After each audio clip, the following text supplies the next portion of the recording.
New York Times poll shows liberals are miserable and conservatives are happy. Political junkies might be interested to learn that conservative women are particularly blissful. 40% say they're happy. That makes them slightly happier than conservative men and significantly happier than liberal women. The unhappiest of all are liberal men.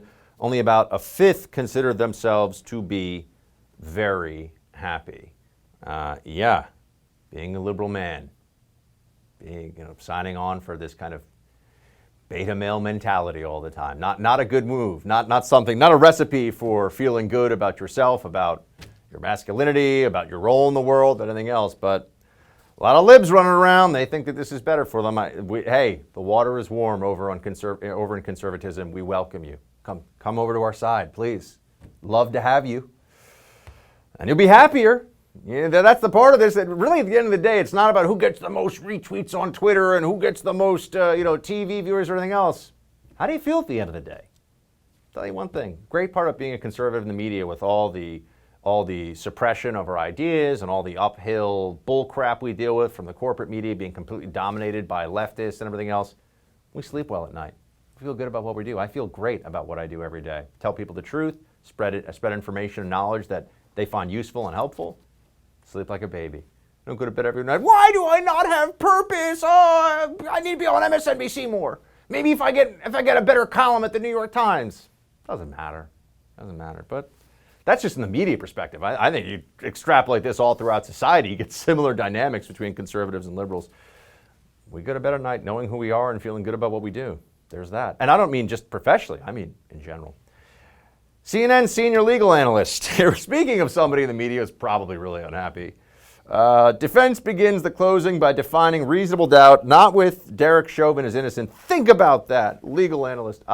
Yes, that's a bedrock legal principle for a criminal trial, and there are a lot of areas of conflicting testimony from experts on both sides.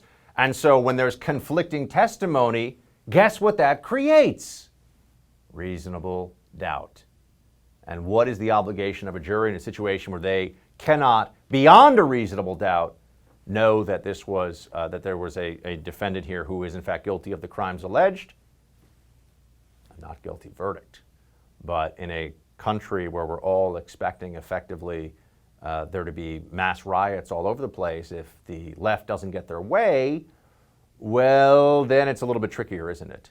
We're having a trial with essentially the threat of hostage taking going on around it, but the left has no problem with this because they don't care about the system, they don't care about the principles, they care about power and getting their way.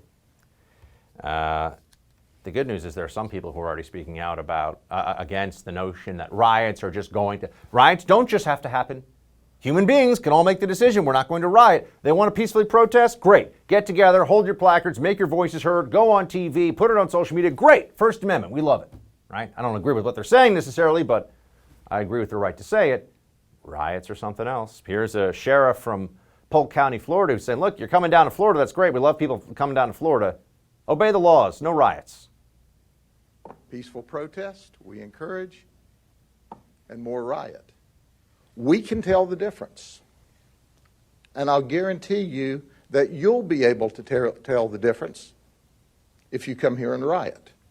If you come here and protest peacefully, we encourage that.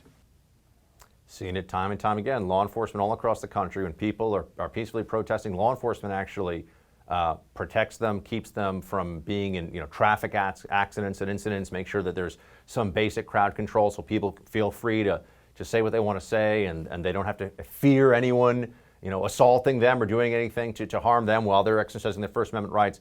That's what happens during peaceful protests. We've all seen it. I've seen it hundreds of times across the country now. Or you can burn down buildings, attack cops, break storefronts, steal things. That's rioting. People who do that should be punished. Let's be very clear on that right now, because the Democrats certainly aren't.